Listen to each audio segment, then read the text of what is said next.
பெண்ணியம்ங்கிற பேர்ல கண்ணியம் கெடுக்கிற படம். முதல்ல பெண்களை வீட்டை விட்டு வெளியே அனுப்புங்கன்னு பிரச்சாரம் பண்ணாங்க. அதுக்கப்புறம் ஆணும் பெண்ணும் சமம்னு சொன்னாங்க. இப்ப ஸ்கூல் படிக்கும் போதே எவன் கூட வேணா போகலாம், பெத்தவங்க அதை கண்டுக்க கூடாதுன்னு சொல்றானுங்க. இதுக்கு ஒரே வரியில தெருநாய போல வாழ்ந்துட்டு போங்கன்னு சொல்லுங்களேன்டா நாகரிகம் இல்லாத ஜென்மங்களா. எங்கே செல்லும் இந்த பாதைன்னு தமிழ் சினிமாவில் ஒரு பாடல் இருக்கு. அந்த மாதிரிதான் இருக்கு இப்ப இருக்க தமிழ் சினிமா. எதை நோக்கி போகுதுன்னே தெரியல. ஒரு பக்கம் ரத்தம் தெரிக்கும் வன்முறை காட்சிகளை கொண்ட படங்கள், இன்னொரு பக்கம் ஜாதி ரீதியான பிரிவுகளை தோன்ற படங்கள் தான் அதிகமா வந்துட்டு இருக்கு. இது இல்லாம ஆபாசமான குப்பை படங்கள் தனி ரகம். இப்ப பெண்ணியம் பேசுறோங்கிற பேர்ல பள்ளி மாணவர்களை சீரழிக்கிற விதமா பேட் கேர்ள்ங்கிற படம் உருவாயிருக்கு. அதோட டீசர் வெளியாய் தான் பல சர்ச்சைகளை கிளப்பியிருக்கு. இந்த படத்தோட வண்டவாளம் டீசர்லயே தண்டவாளம் ஏறிடுச்சு. பிராமண குடும்பம், அந்த குடும்பத்துல பள்ளி படிப்பு படிக்கிற பொண்ணு.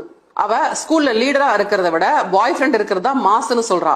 அது மட்டும் இல்லாம பார்ட்டிக்கு போறது, தண்ணி அடிக்கிறது, வச்சுக்கிறதுன்னு சகலத்தையும் செய்யறா. அவ குரூப்ல இருக்கிற இன்னொரு பொண்ணு எல்லா ஆண்களையும் கொலை பண்ணணும்னு சொல்றா.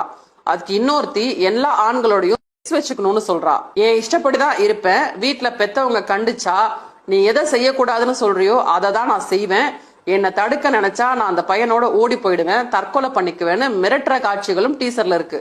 எப்படி தாய் தந்தையை மிரட்டி காரியம் சாதிக்கணும்னு படம் எடுத்திருக்கிறானுங்க. படத்தை தயாரிச்சது இயக்குனர் வெற்றிமாறன். படத்துல அந்த பெண் சேவைக்காக எதையும் செய்யலாங்கிற ரீதியில படம் இருக்கு. படத்தின் நாயகிய பிராமண பொண்ணா காட்டி இருக்கிறது. டீசர்ல கதாநாயகி பிராமண பெண்ணின் பேச்சு வழக்குல பேசுறது, அது மட்டும் இல்லாம அங்கங்க அதற்கான சில குறியீடுகள் வச்சிருக்கிறது. இதெல்லாம் ரொம்ப ரொம்ப தப்பு. வன்மத்தின் உச்சம். உங்க ஜாதியை தரம் தாழ்த்தி காண்பிக்கிற மாதிரி படம் எடுத்தாலோ இல்ல மட்டப்படுத்தி பேசுற மாதிரி கதாபாத்திரங்கள் வச்சாலோ எவ்வளவு கொதிக்கிறீங்க.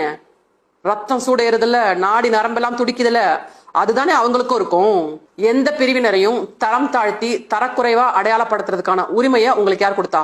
உங்களுக்கு வந்தா ரத்தம், அடுத்தவங்களுக்கு வந்தா தக்காளி தொக்கா? நீங்க எந்த சாதி மதமா வேணாலும் இருங்க, பெரியாரிஸ்டாவோ அம்பேத்கரிஸ்டாவோ யாரா வேணாலும் இருங்க, ஆனா தனி மனித ஒழுக்கம் மட்டும்தான் நல்ல சமூகத்தை உருவாக்குங்கிறத மனசுல வச்சுக்கோங்க. பெண்ணியம் பேசுறோங்கிற பேர்ல நீங்க எடுத்து வச்சிருக்கிற இந்த கன்றாவிய சமுதாய புரட்சி.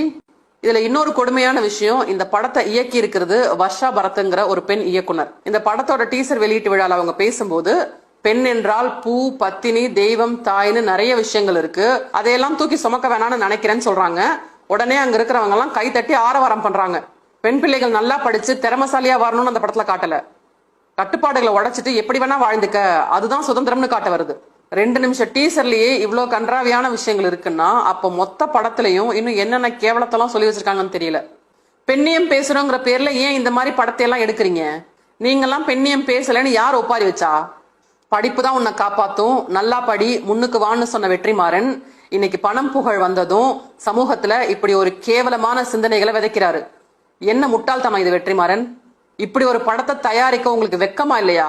பள்ளி செல்லும் குழந்தைகளை இந்த மாதிரி கேவலமான திரைப்படங்களை காட்டி கெடுக்காதீங்க. தமிழ்நாட்டுக்கு பேட் கேர்ள் மாதிரியான படம் தேவையில்லை. இது பெண்ணியம் இல்ல. பெண்ணுரிமையை பத்தி பேச எவ்வளவோ விஷயங்கள் இருக்கு.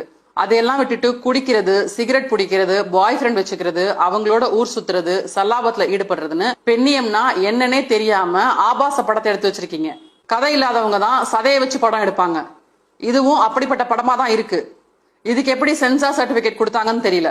பேட் கேர்ள் தனிப்பெண் ஒருத்தினுடைய கதைன்னு வச்சுக்கிட்டா கூட சகிக்கல. சாதி வன்மத்தோடு படம் எடுக்கும் இயக்குநர்களை கட்டுப்படுத்த முடியாத நிலையில இருக்கிறோங்கிறது தான் கசப்பான உண்மை.